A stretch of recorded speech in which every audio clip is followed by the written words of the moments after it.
মুহাম্মাদুর রাসূলুল্লাহ সাল্লাল্লাহু আলাইহি সাল্লামের চেহারার মধ্যে তো মায়া,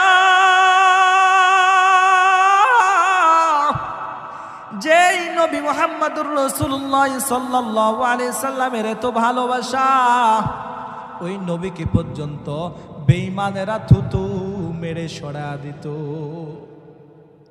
আল্লাহর নবী সাল্লাল্লাহু আলাইহি সাল্লাম তারপরও তো দ্বীনের দাওয়াত ছাড়ে নাই, তারপরও তো ইসলাম থেকে দূরে সরে নাই, তারপরও মানুষের ধারে ধারে ঘুরে ঘুরে ঘুরে ঘুরে ইসলামের দাওয়াত দিতেন।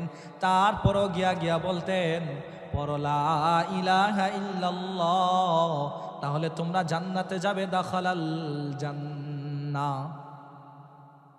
কেমন ছিলেন ওই নবী? ওই নবী তো আমাদেরকে ছেড়ে চলে গেছেন, ওই নবী আর আসবে না। কিন্তু ওই নবীর এই কাজগুলা কে করবে? উলামায়ে